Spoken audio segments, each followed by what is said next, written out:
I think the poet or the filmmaker or the musician, the poet must not avert his eyes. You must not avert your eyes. This is what is coming at us.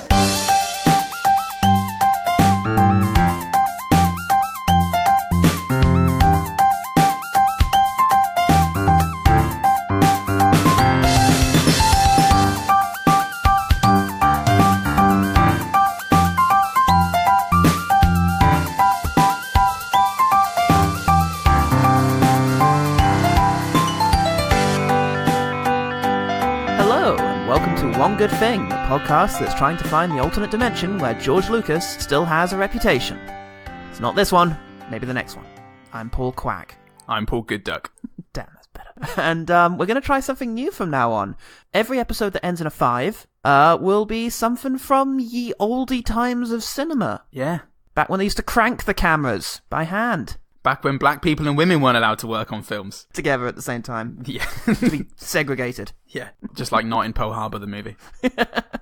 Cuba Gooding Jr. couldn't get a look in. That's actually kind of true, unfortunately. Yeah. It wasn't in Reefer Madness, was he? Nope, not at all. As we shall find out, because that is exactly how far back I anticipate going with this. But we're going to ease up, and I think it'll achieve part of our thing about the idea that they don't make movies like that anymore. You know, we always like to try and keep it recent so we can point out the great stuff that's come out recently, but I think this will help in pointing out that we've always been making shit. I can't wait to get into some socially regressive propaganda pieces, personally. Oh, man. And then we're going to stick it to M. Yeah, we're coming for you, Fritz Lang. What you done lately? Decompose? I'm so sorry. We're going to start relatively recently, the year that Aliens came out, because we're going to be talking about Howard the Duck. In the beginning there was Howard the Duck. George Lucas's big passion project dating all the way back to his film school days. The film was directed by William Hoyk and produced by Gloria Katz, both of whom also wrote the film. Hoyk and Katz are recognised as two of the most important people in saving Star Wars from mediocrity, but the Lucas is much stronger with this one. It did not go down well, famously. Critics saw duck clouds on the horizon. As Wikipedia summarises, the appearance of Howard was criticised as being unconvincing due to his poorly functioning mouth, pervertedness, and expressionless face. The American people responded by electing it president. You can see how those things would be like a barrier to engaging with a character. That duck that looked not like a duck. He was convincingly a duck. He was about as expressive and emotionful as the average duck I've hung about with. I mean, he was convincingly a Jordan Prentice in a duck outfit. Oh man, legendary film critic Gene Siskel, writing in the Chicago Tribune, asks, who was this stupid film made for? Very much the criticism equivalent of just pointing at a dog mess in a park and yelling, who did this? The public also found that it didn't quite fit the bill. Oh, twat. Constantine IV, the 1st century Byzantine emperor, writing on IMDb, says it just sucks. Good acting, direction, special effects. Where were they? Really let me down the garden path on that one, Constantine IV, Your Majesty. Yeah, that was a feint and a hook, wasn't it?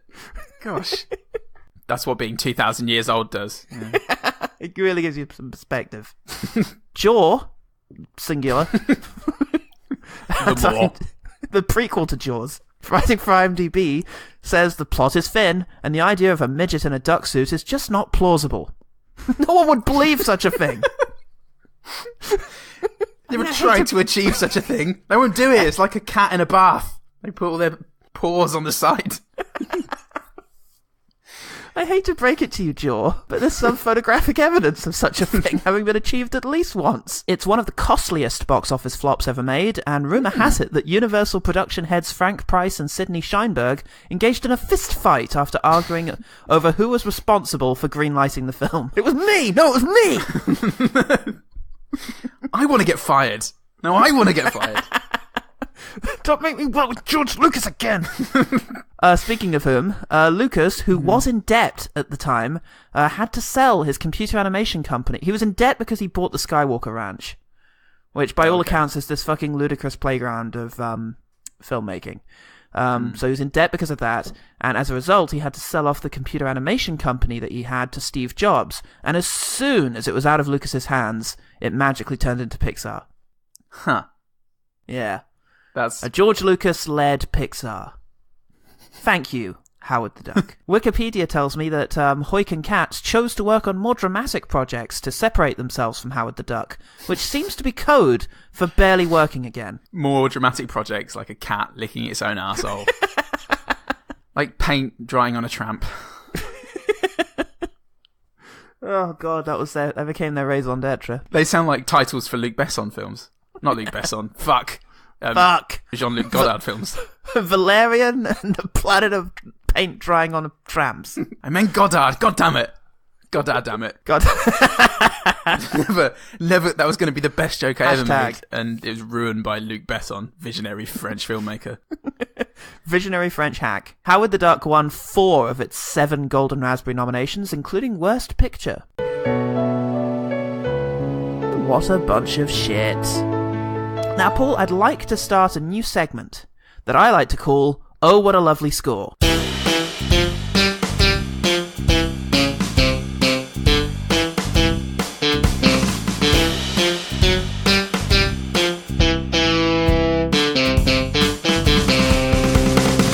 And it's going to highlight all the extraordinary music talent that gets roped into scoring these terrible movies.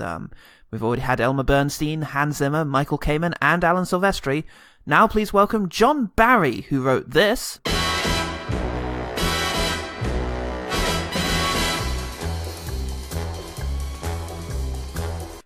And this. Born free as the wind blows, as free as the grass grows. And now this.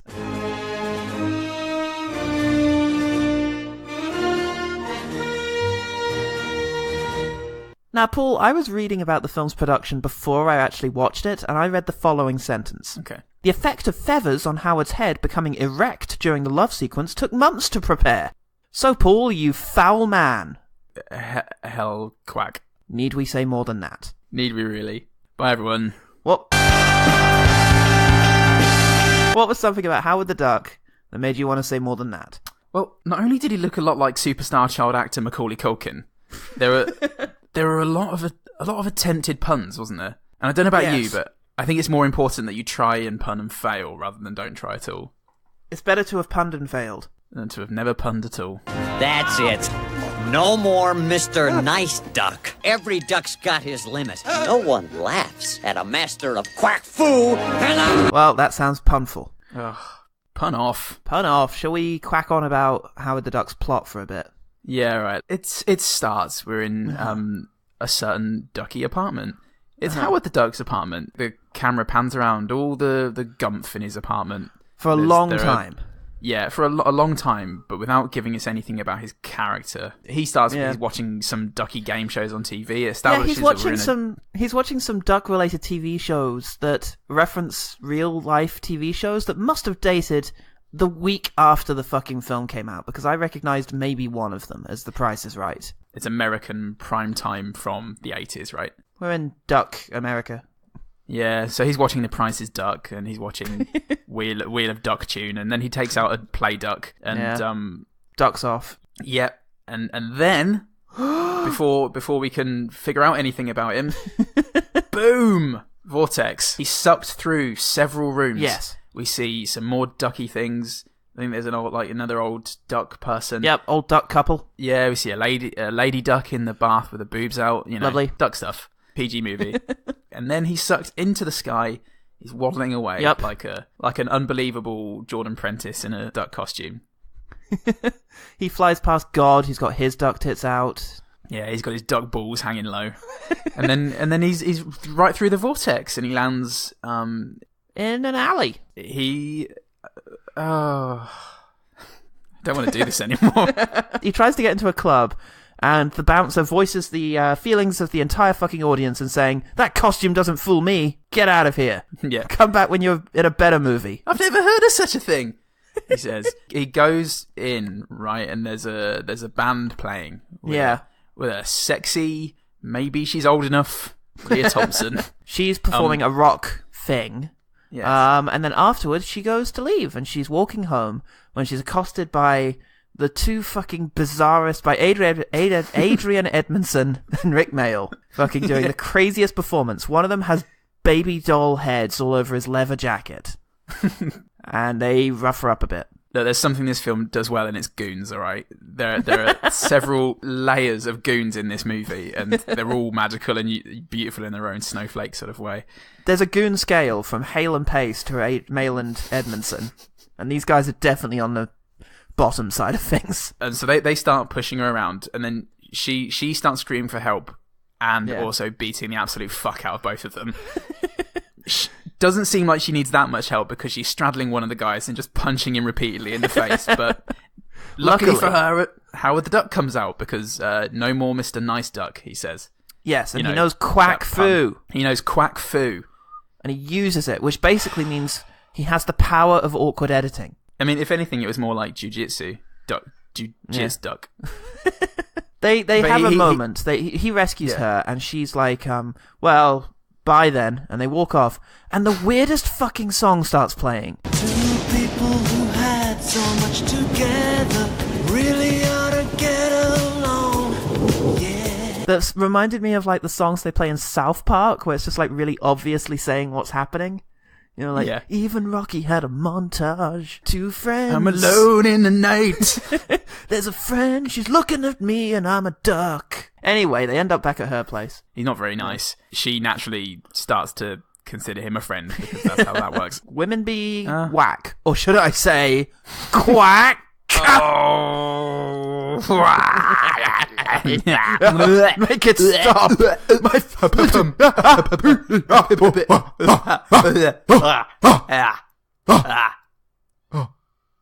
He wants to get home, basically. He wants to get back to his planet, so she goes to the smartest guy she knows, a janitor at a local science museum. Played by try-hard young Tim Robbins. Played by throw it all against the wall and some of it will stick, Tim Robbins. Look up in the sky. It's a bird. It's a plane. No, it's a duck.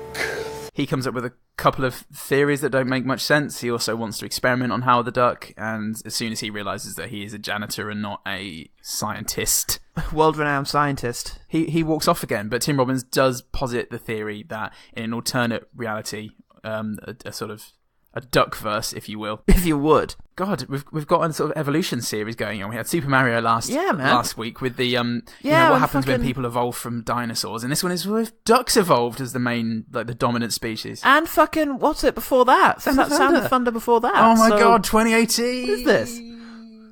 And so after all of that, they go away and they have a fight. Howard is determined now to try and just make it in this world. So he gets a job in a filthy sex clinic. Yeah, like in a germ pool. Different sources have different ideas of what this place is. Your favourite IMDb Parents Advisory Board have this down as a hot tub centre. Yes, there is hot tubs. Even in Utah, that's going to be a euphemism for fuck haven, isn't it? For fuck pools, yeah. I had it as a brothel. It definitely looks like a brothel. It looks like a brothel is the thing, but it might just be a place where people go to have really nasty sex in big pools of each other's germs. Without paying, like regular folk. Like regular folk. Wow, okay. Well, he's walking around giving towels to people who are making love in hot tubs. Yeah. So they can wipe their sweaty balls. Yeah. He quits that job. That's great. That was 10 minutes of our time. He spends 5 minutes on public transport getting abused by people. And then he goes back he decides that he needs to go back to Leah Thompson because he was a duckhead. He goes to a gig of hers and there's a couple of guys bad-mouthing her, being like, hey, I'm going to have sex with her at some point, I imagine. And he's like, well, I take offense at that. And he's like, well, what are you going to do about it? You're a fucking duck. Well, I have the power of editing. And they're all dead. He beats up John Cleese, Eric Idle, Michael Palin, Terry Jones. This is post-Graham Chapman, I'm afraid, but it went wrong after that. Yeah, I know, but he was a shining star. Nice Dice shows up in an attempt to buy the girls afterwards. He's like, hey, I want to buy these fucking girls. And Howard the Duck's like already there, and he's like, oh, see, I've already got an unlikable douchebag character. I'll head off then. Yep. It's around the same time, isn't it? Glitter was set in the 80s. I'll come back for the sequel. Oh, fuck. So that was clearly the intention of Mariah Carey. She wanted a film that could slot into the Howard the Duck verse. That would fit it. It's also clear now. That's what that glittery thing was. It was the Overlord coming back into her. Shit. It was the need for ducks. Made manifest as a glittery patch on her skin. It happens to all of us. So one of the people he beats up is the manager of the band, and he's been taking all of their money. Look, we all know the rules of the 80s music business. Once you've successfully beaten up a manager, you become the manager. Not everyone can be Terence Stamp, and that's the difference between life or death in the 80s. He's their manager now, and it's like, great, what kind of wacky adventures I'm going to get into now? Oh, Tim Robbins is back, and he's ready to just carry on the plot.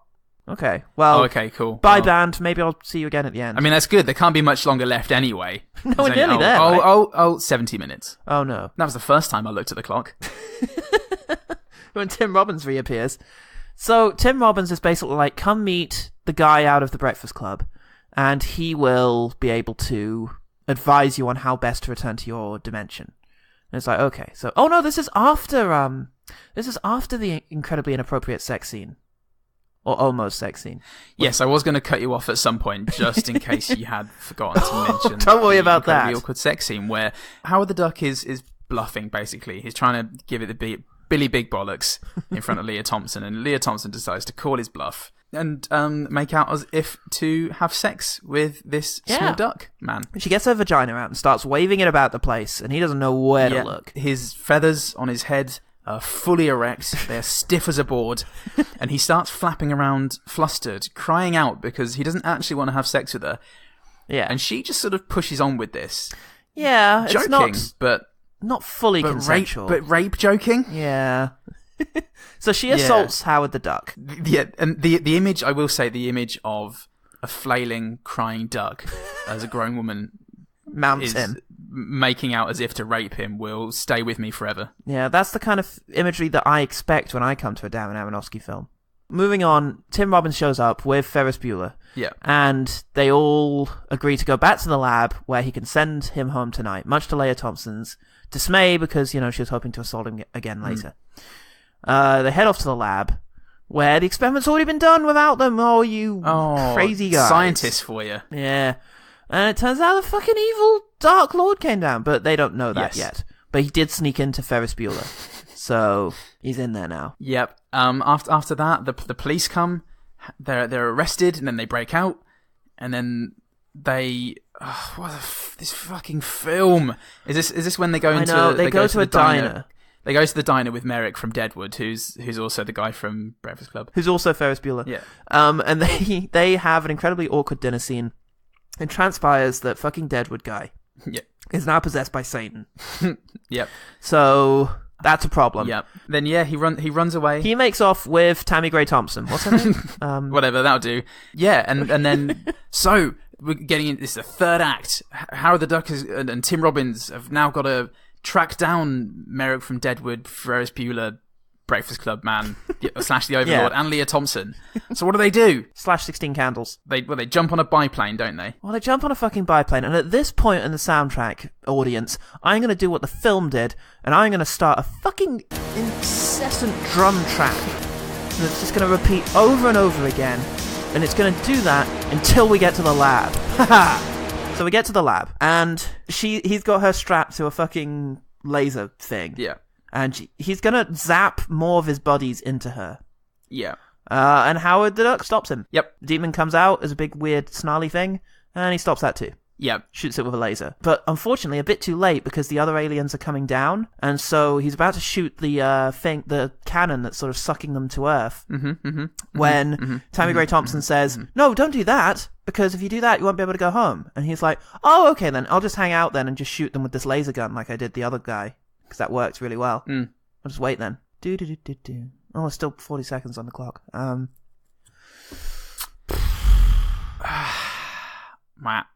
Oh, you know what? Never mind. I'll just shoot the cannon. And he shoots that instead, and it means he can't go home. But, that means he gets to manage fucking Gem and holograms. Yeah, whoever they are. And it's worth it because he writes a song about himself that they then perform. He comes out on stage and does a bit of a Marty McFly. Yeah. Good. Just Skype high five for that. Yes. the crowd, the world, nay, the universe chants Howard the Duck over and over again as the song plays out. I know I was, Paul. Howard the Duck. Howard the Duck. Yeah, and that's The Duck. That's Howard the Duck. that was Howard. That was actually Howard the Duck. God, everyone, that was Howard the Duck.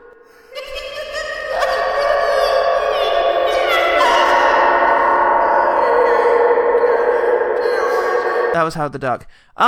Before we start our discussion, can I just read to you the first paragraph of the character bio for Howard the Duck, the comic book character? Because I feel like it's important. Please do. Howard is abducted from his home planet and is dropped onto the Florida Everglades by the demon lord Fog, the Neverspawn, overmaster of Sominus, the Dark Domain. He meets the Man-Thing, Corrick the Barbarian, Deckim, the Enchanter, and Jennifer Cale, but falls off the interdimensional stepping stones. He materializes in Cleveland, Ohio, and battles Garko, the Man-Frog, for which he is arrested for disturbing the peace and mistaken for a mutant. This is Marvelverse, so mutants.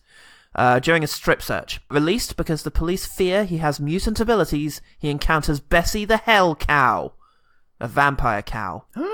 That's the kind of adventures Sounding pretty good so far. that comic book fucking Howard the Duck had. Mm-hmm. The wacky adventures. And there's less. So far, I haven't read a bit where he works in a Turkish bath for a week. Yeah, this...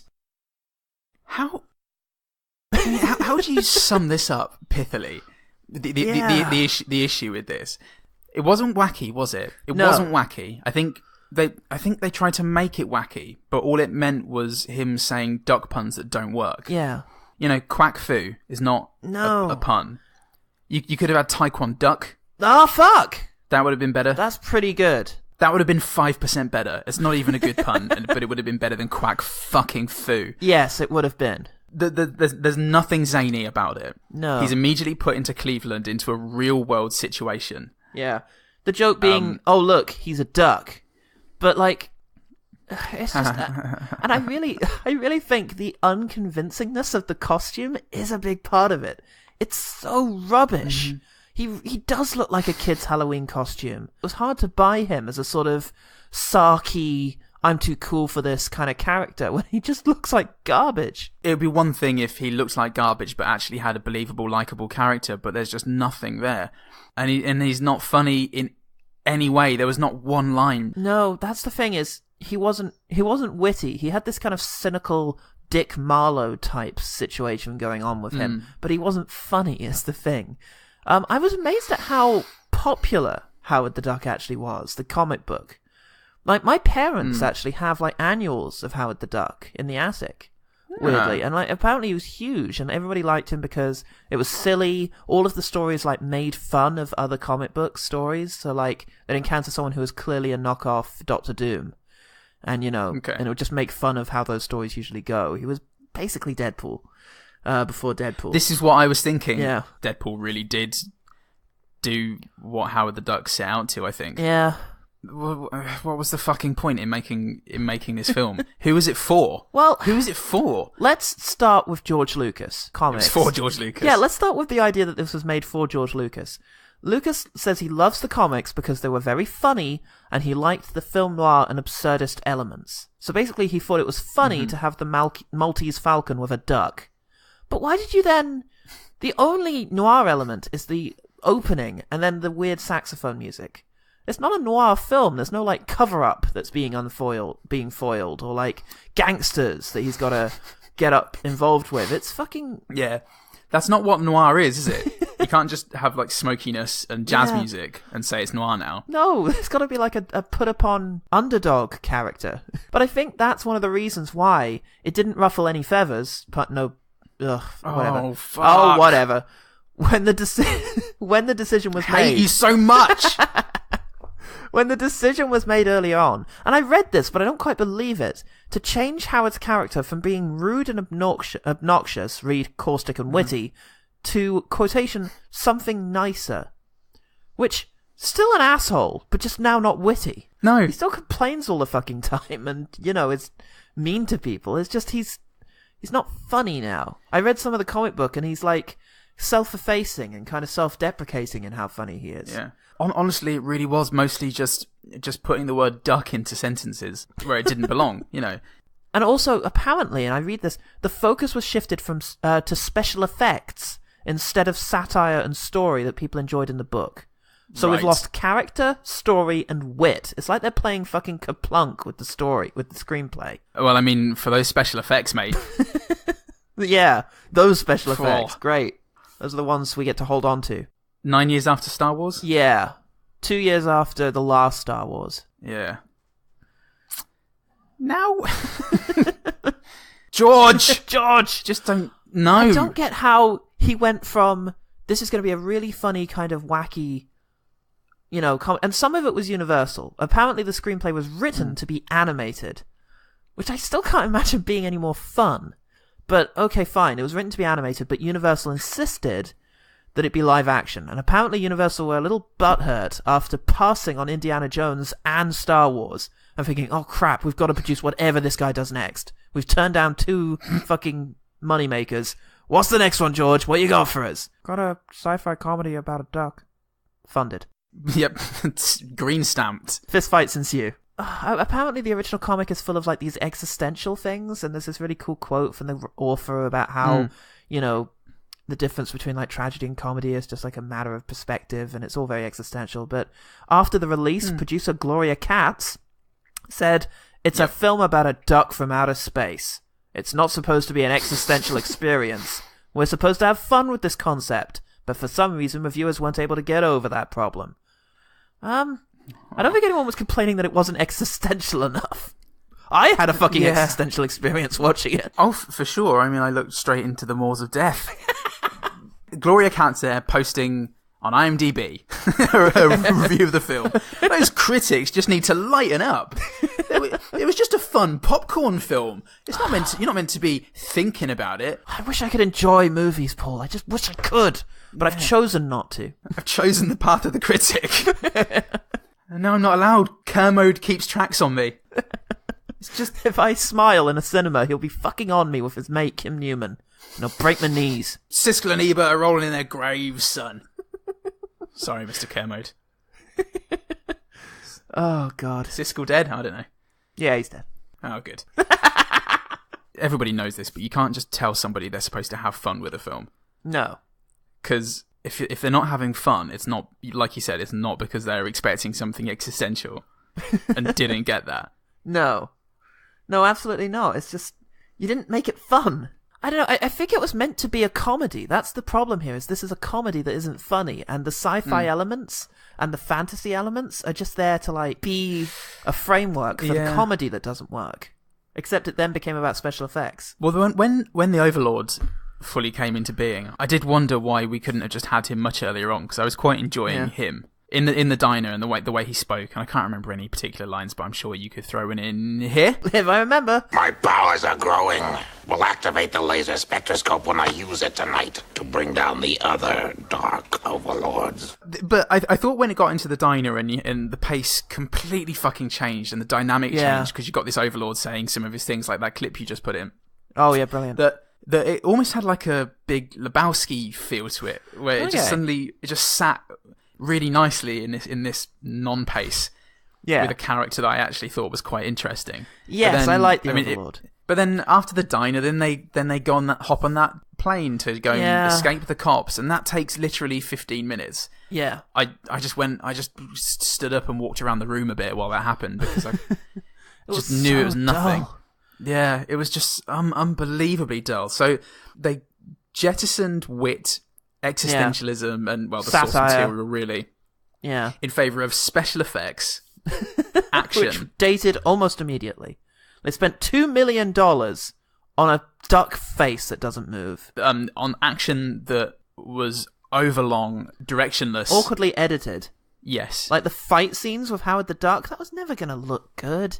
No. It just wasn't. I mean, even if it had like amazing special effects, the best you'd have had is like the scene in Attack of the Clones where Yoda fights fucking Christopher Lee, which looks like nonsense. Maybe, you shoot that and you look at it and you go, oh, this isn't going to work. And then what you do is you think, well, how can we have Howard the Duck besting 4 men?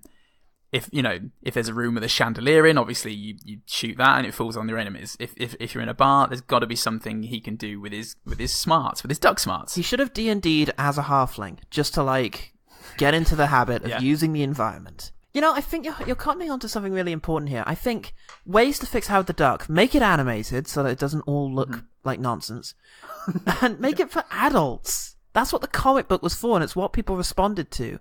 And I think the problem here is that Paramount wanted Indiana Jones, and George Lucas wanted Howard the Duck, and he didn't really get Howard the Duck. and nobody cared, because there was, at one point they were thinking of him arriving in Hawaii instead of, where was it, Cleveland? And when asked Cleveland, and when asked why, the director said, "I thought it would be fun to film in Hawaii."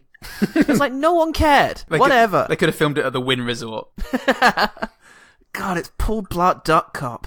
Christ, that's exactly it. I felt like this was a kids' film with jokes for the dads that would have made which would have made the dads feel really uncomfortable. He works in a fucking brothel. He keeps patting girls' asses and there are duck boobs. They're duck boobs. And that scene where Leah Thompson joke sexes him. Yeah. It's so upsetting for so many reasons. Because, I mean, Leah Thompson is basically naked. She's wearing very sensual underwear that basically hug the cooch. And she's... Hug the cooch. It's the new ride at Fort Park. It's my final concept album. It's gone so downhill. She's just basically naked, which is fine. Obviously, big fan of that. But obviously, I'm a bloody lad after all, aren't I? After all. Hey, everyone, you know me. But in what ended up being a PG film, it did really feel like a lot of it was for kids. That with also molesting a duck as he panics and tries to break free, but is not strong enough to do so. Please. Yeah. Who the This film is for everyone and no one all at once, and it's the everyone part I question. Yeah. This is for everyone. Is it, George?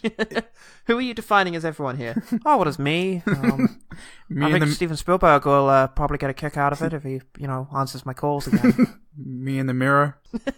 That's not another person, George. We've gone over this. I know, but. We've got to stop this. Yeah. So this was so mean to George Lucas.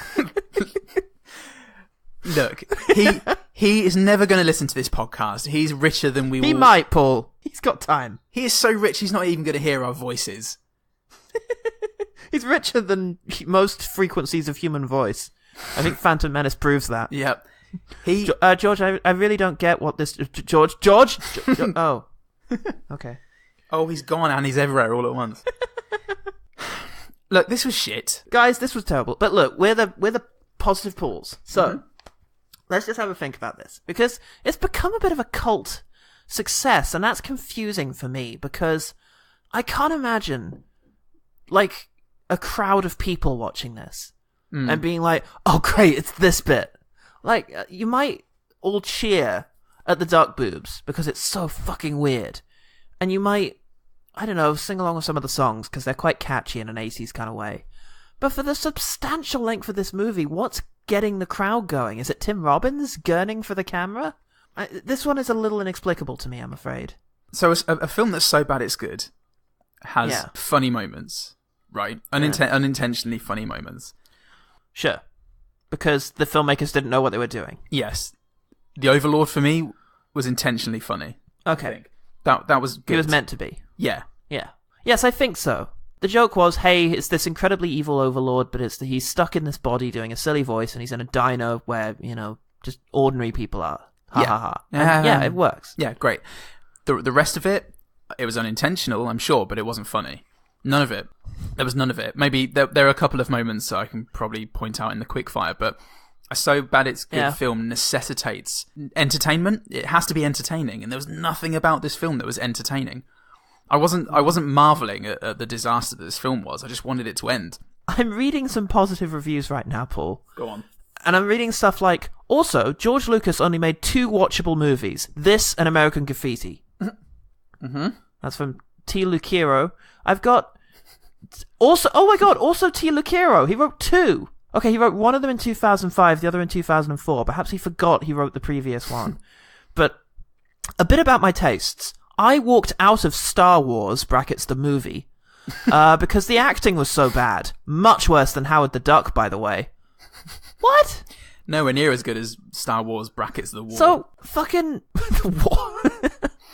Fucking Harrison Ford, Alec Guinness, Carrie Fisher... losers. Give me Tim Robbins any day. What the fuck is going on? You know, sometimes when you're in an argument with somebody and you can relax because you know that you're right. Yeah. Demonstrably, evidently, there is so little of worth in this film. All I'm seeing here are people saying it's really funny and I really love the duck puns. Like, when looking at the positive reviews. So they're not puns. They're not puns because they don't make any sense. You can't just say quack foo. And you can't... that poster he's got in his room, Breeders of the Lost Stork. No, what does that even mean? Yeah, and also a good pun advice for all the boys and girls out there. Gather around. Uncle Paul's going to tell you how it's done. Come closer. I'm too excited about telling you about puns. Don't change 2 words in the title. That's just bad form. Change 1 word. Okay, Breeders of the Lost Ark, Raiders of the Lost... What was it? Duck? Stork. Right, we'll change 1 of them. Changing both is too busy and it's too confusing. Also, they need to not suck.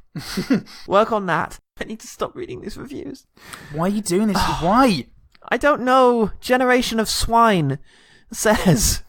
It is so cool to hate on this, isn't it? So I'm giving it a 10, mainly because of all the folks that gave it a 1 to be in the in crowd. And partially because Lucas was right. It stood the test of time. It stood the test of time in a sense, in that the opinion of it hasn't changed. That's for sure. Just because a midget is wearing a duck suit doesn't make it bad. Just because there is duck nudity doesn't make it bad. I mean, we love Team America.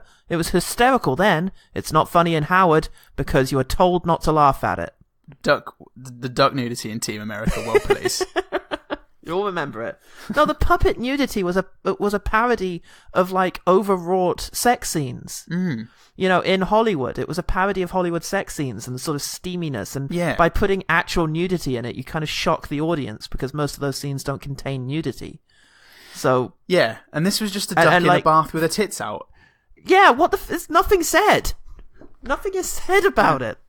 It's just there, and it's weird. God. Paul, don't go down this rabbit hole. Let's not go down this rabbit hole.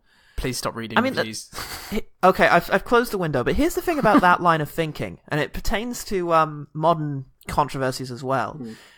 You say to us, you're only hating on this because it's the popular thing to do. Natural response, well then you're only not hating on it because you want to be a contrarian, if you believe that. Like, it's neither of us are actually addressing each other's points or thinking about what we have to say. We're just trying to dispel the other's argument without actually engaging with it. We're saying here, Howard the Duck isn't funny. And maybe that's subjective. Maybe if we absolutely loved the humour of the film, then maybe we'd be singing a different tune. But we hated it. It was boring. And the wonderful / boring thing is, we could sit down with every joke and I could go into detail as to why they didn't work. It's not just, it's not really my kind of humour. Like, Pineapple Express is not really for me. But this, I could sit down and go, okay, you see this word? You know where you put duck in this sentence? Yeah. That's why this doesn't work. Because there wasn't a joke in it. Yeah. Oh, okay. It's interesting that this was the 80s that this happened in, and it really goes to show that it's not just now that things come out and just have been completely stripped of whatever it was that made them popular just to fit in with some sort of cookie cutter idea of what a movie should be. That's always sort of happened.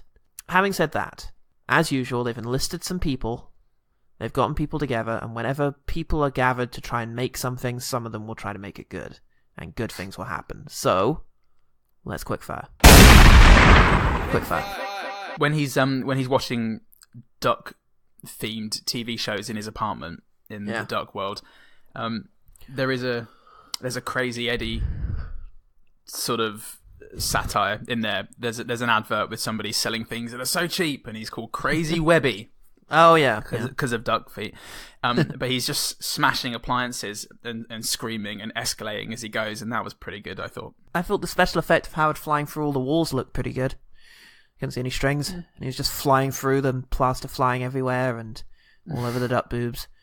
Yeah, it looked pretty good. When Leah Thompson asks Howard if he's got anywhere to go, and he says, "If I did, I certainly wouldn't be in Cleveland," maybe made me go, because of the pronunciation of Cleveland. I thought was quite good, fish out of water type thing.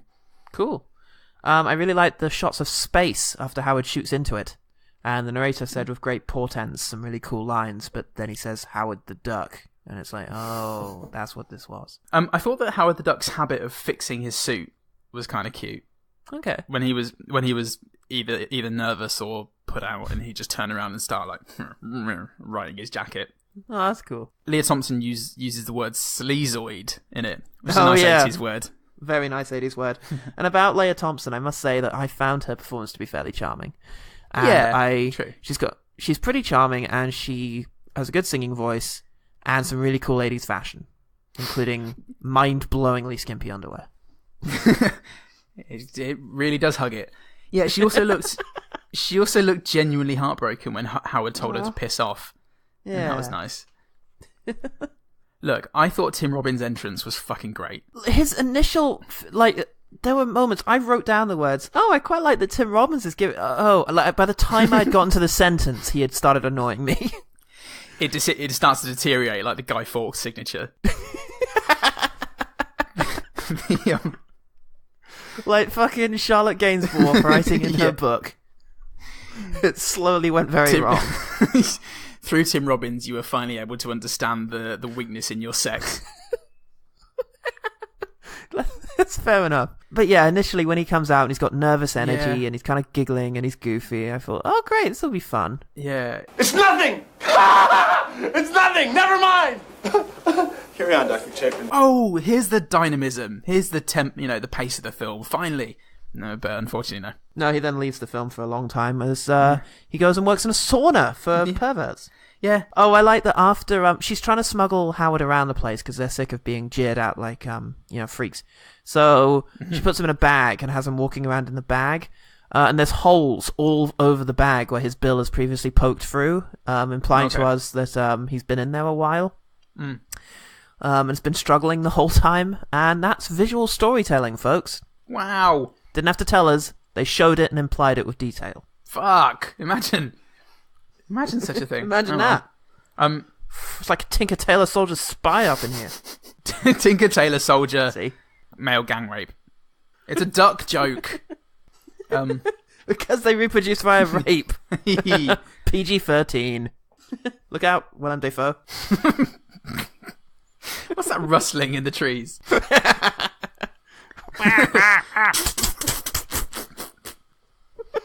If only. So the sound that Leah Thompson's duck purse keeps making was good. Yeah. It was good audio comedy. Oh yeah. During a fairly serious scene, it just kept going, and I don't know. I work for me. Yeah. Hi everyone, I'm Paul Goodman. I'm an idiot. When Tim Robbins first is introduced to Howard the Duck, he says things like, "Quick, bend this pipe with your super strength, and burn a hole through this plank with your laser beam eyes." And it's like, where did he get those? Where's he getting his supplies from? That was almost like satire. That was like an airplane style. Like, quick, juggle these coconuts. Like, what the I liked how the job seeker lady was treating Howard the Duck like just lowest of the low fucking doll scum. Yeah. Which he got revenge for by trying to sexually assault her by biting her ass. Yeah. Which was a thing that happened. Great. Yeah. Good stuff. Loved it. Yeah. I liked the evolutionary chart of ducks that they're imagining. What the fuck? The drawings are really good. That show sort of the gradual progression from duck to man. Yeah, they look, man duck. They look like they were taken from a good comic book or something. I don't know. Ooh, controversial. Again, I haven't actually read the comic books at all, so I don't know how similar the final drawing of that duck is to the Howard the Duck drawings. But I thought that it could have been, and if it isn't, then it should have been. That may well be it. Yeah, it would have been a nice nod to the comic books if nothing else was. Oh yeah, when he gets kicked off the bus near the end and people are jeering at him. Yeah, one of the guys is on there and just says, "That's a duck. That's a duck, man." That is a duck. He's correct, yeah. I feel like somebody had to point it out. Oh! It's a duck. That's why all the puns have been... Oh, fuck. play duck. Oh, that's really actually. It's actually that really is actually very clever. Actually, Mallard card. Oh, fuck. Gang rape. Howard being referred to as a music industry type, as a pejorative, was really good. I thought by one of the manager's goons. Hired goons? Yeah, said, well, these music industry types. Just ducks in waistcoats. I did like the Overlord in general. I liked how he looked progressively more mental as the film went on. I liked his spiked tongue. That was pretty much the fucking worst. Yeah. And the red light and electric effects coming off of him whenever he used his powers, I thought was great. It reminded me a bit of, is it Brain Twisters? Great. That kind of, 80s video game aesthetic. And it was this comic really book movie kind of creep show thing. Yeah, this really saturated red light that would illuminate wherever he was just before he used his electricity. It's pretty good, I thought. Cool. Speaking of Jeffrey Jones, the Overlord, there's a bit where he starts criticizing the movie for us. She's like, "You've got to save Howard. I love him." "You barely know him." It's like, yeah, that's true. In that scene in the diner when the crowd turn on him and they're holding him down to cook him, a hand comes in from screen left to garnish him, and it's not nobody draws attention to it. They're just sprinkling tarragon on him or something like that. It'd be great if someone else's hand came in and scraped it off. I don't like that. No. I disagree over how to cook him. Then the sun comes up and they turn to stone. Oh, no. Very clever. Oh, Fable. In spite of how long it goes on for and the terrible music they put on it, some of those shots with the plane were quite impressive. Like, actually having the actors in there, apparently, and would you say speed they were of it. Nolan-esque? Why not? I thought you were going to come up with a pun. Would you say they were ducktacular? No. There were one or two shots that reminded me of shots from Dunkirk, weirdly.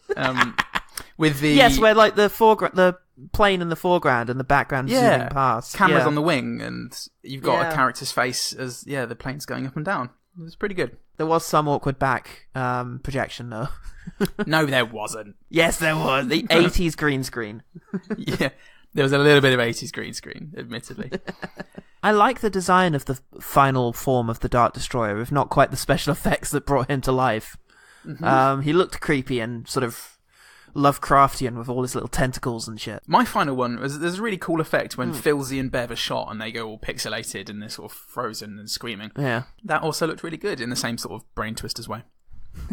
In that Brain Twisters way, In that Brain Twisters kind of stamp of quality that we all have come to recognise, yeah. Well, I'll have my final word on this just being that I think Tim Robbins, Leah Thompson, and Jeffrey Jones. Not Jim Jones. Oh God, no. Not leader of a suicide cult, Jeffrey Jones. The three of them, I think, were giving it everything. They were really determined to just go with this character. And the guy who voiced Howard the Duck. They all thought, fuck it, let's just really go for this. Which I feel like would have been a helpful attitude to have had during the screenwriting process. It was only them, really, that differentiated this between, this and some sort of boring slog like Sound of Thunder. Mm-hmm. Okay. So well done, humans. Well done, humans, for making this one. But let's think a bit more about some of our favourite humans, the OG team. The OG team. OG team. So, Full Starts Podcast said, oh God, we reviewed this back in episode 5. Is there anything good about it? Can I steal Nerdfest UK's suggestion of the stop-motion overlord, even if that is pushing the definition of good? Oh, Nerdfest UK confirmed that, yes, Phil Tippett's stop-motion animated dark overlord creature at the climax. Also, it has a cheesy, catchy end-credit song, and it's always nice to see Leah Thompson. Yay. Well, here's a good thing for you. I'm going to go listen to that episode 5 review of Howard the Duck. See how we compare. So you got yourself a listener there. There's a good thing for you guys. How many times do they talk about Leah Thompson's vagina? As many as us? I doubt it. Less than 3? Shame. Shame on you. Heath Graham says duck boobs was weird as a kid, lol. So it's good to freak yourself out as a kid, just every now and then. I will say, though, that does persevere. That did stand the test of time. So yep, it certainly did. Yeah. And again, standing the test of time doesn't have to be a positive thing. It was shit then. Okay, well, let's talk about the one better thing. The one better thing. I've got a couple for you. What you've got here is the sort of noir style and a really great character, both of which were messed up in this. Now, if you want to see the noir style done well, we're going to recommend the third Rian Johnson movie at last. It's Brick. Oh, good. Which set a sort of noir crime thriller inside of a high school, and it's got all of the actual things about noir that are things about noir. It's got sassy characters who talk, like Philip Marlowe, like the old Raymond Chandler books. You've got a world of sort of sex and danger and drugs as well, and sort of a plot that's very twisty and sometimes hard to follow, but purposely, but that's not why you're there. You're there because the atmosphere is so great, because you love Joseph Gordon-Levitt's main character so much, and there's a bleakness to it as well, which was very much a staple of noir film in the 30s and 40s. So it's just everything that noir does well, done brilliantly here. Yeah. And it's just Rian Johnson's assured hand at the director's stick.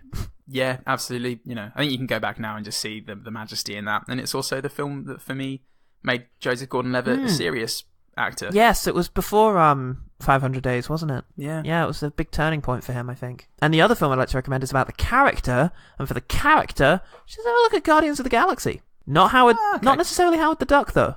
Howard the Duck is in Guardians of the Galaxy, and he's, yes. You get a glimpse. You get a glimpse of what people liked about him. What it could have been, yeah. But actually, Rocket Raccoon is basically that character. He's an anthropomorphized animal character who's very sassy, complains a lot, kind of sasses everyone else because of his own insecurities, is constantly put upon, but actually has a motivator for being a dick. His horrible past and his insecurities. I think as he says at some point in the film, I didn't ask to be what I am. Yeah, it's a kind of sad character as well as a very funny one and a very caustic one, so... Yeah, there's your Howard the Duck. Rocket the Raccoon. There's your fucking Howard the Duck. Can't. I don't think he knows what a duck is. Shut up. I know things. Things like ducks. I did, for the quirky, controversial comic book adaptation, the one better thing should obviously be Deadpool, but in the interest of not repeating ourselves, I think the natural next step is Bong Joon-ho's 2017 factory farming horror comedy, Okja. Yay! Obviously. That's how that works, mostly because of the relationship between the main character, Mia, played very well by An So-hyun, and Okja, the eponymous super pig around whom the film revolves. Also played by An So-hyun. Yeah, played by Min-sik Choi. His least disturbing role yet. Yeah. So there's a lot to unpack, and I will hopefully get there in the next episode. But specifically to this recommendation, it is a likeable, lovable, and believable relationship between a girl and her super pig. Very much set in the real world, but with a story that properly transcends a reality that we tend to accept as the norm. It also has Paul Dano, Jake Gyllenhaal, and I think about 800 characters from Snowpiercer, so it's pretty good. Okay, that was the one better thing. The one better thing. Thank you so much for listening to One Good Thing. Yeah, thanks for holding our feathered hands through this quirky one-size-fits-all adventure. If you have anything to tell us, like, we really love the episode, or do this film, or watch out for that car, you can get in touch with us at Twitter at OGTPod, Facebook /OGTPod. You can email us at Gmail at ogtpod@gmail.com or .gmail.com. It's very new and fancy. Do you know what? If you haven't left a review yet, why not do it now? They're creeping up. They've all been nice so far, so please don't say anything bad about that. Please, our own emotional stability is so fucking fragile. Hinged. It's like a poppadom. It's like a poppadom balancing on the duck's bill. Finally, from me, my novel Dockhead is available on Amazon for $5.99. Absolutely, and my reviews are all over at Screen Mayhem. Check them out there. I've been seeing all the big blockbusters that everybody knows come out in March. Wow. Blockmaster. Nah, puns are harder than I thought. Oh no, Howard the Duck's a genius. Knew it. It's really stood the test of time. Okay. I'm Paul Salt. I'm Paul Goodman. And remember, the one good thing about George Lucas's Howard the Duck is Leia Thompson and several other character actors all taking turns to interact with a $2 million immobile face.